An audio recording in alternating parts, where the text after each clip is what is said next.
চাইকেলত বান্ধি পাচলিৰ সৈতে নিষিদ্ধ মাংস আনিছিল এজন যুৱকে।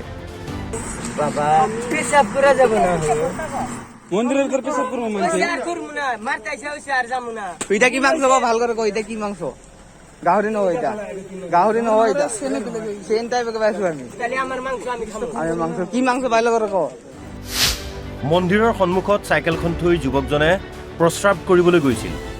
চাও কি কৰে আছে হি চাও কি কৰে আছে ঠিক আছে ৰাইজে সন্দেহ কৰি যুৱকজনৰ বস্তাটো খুলিবলৈ কোৱাত উদ্ধাৰ হয় নিষিদ্ধ মাংস। গরু মাংস এটা ওই ভালো করে ডাঙে লই এল বস্তাটা ইনেছো বাবা পেশাব করা যাবে না মন্দিরের ঘর পেশাব করবো মানছে আর করব না মারতাইছে হইছে আর যামু না এটা কি মাংস বা ভাল করে কই এটা কি মাংস গাহরি ন ওইটা গাহরি ন ওইটা সেন টাইপের পাইছো আমি তাহলে আমার মাংস আমি খাবো আমি মাংস কি মাংস ভালো করে কও দেহ যখন মাইর পড়বো আর গম পাবি মাংসখিনি খাবলৈহে অনা বুলি স্বীকাৰোক্তি যুৱকজনৰ। ঘটনা গোৱালপাৰাৰ বাংলাবাৰী কালী মন্দিৰৰ সন্মুখৰ। পাচলিৰ সৈতে এটা বস্তাত ভৰাই চাইকেলত মাংসখিনি বান্ধি আনি মন্দিৰৰ সন্মুখত ৰাখিছিল। তাৰ পিছতে ৰজিমুল ইছলাম মন্দিৰৰ কাষৰে বাহনিৰ তলত প্ৰস্ৰাৱ কৰিবলৈ গৈছিল। চাও কি কৰে আছে হি চাও কি কৰে আছে ঠিক আছে কিন্তু স্থানীয় ৰাইজে যুৱকজনৰ বস্তাটো দেখি সন্দেহ উপজে আৰু যুৱকজনক বস্তাটো খুলিবলৈ বাধ্য কৰায়। তাৰ পাছতে উদ্ধাৰ হয় মাংসখিনি।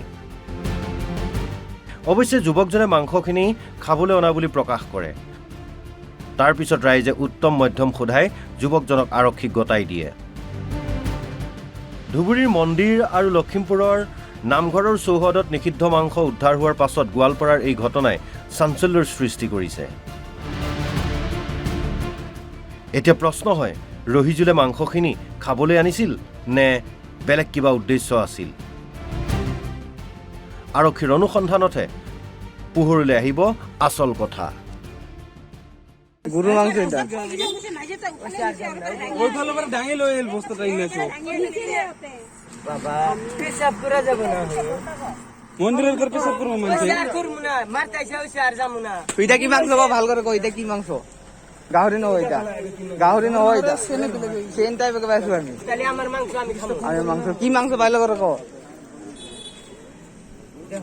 দেহ যখন মাইর পড়বো আর গম পাবি news desk report Assam live 24।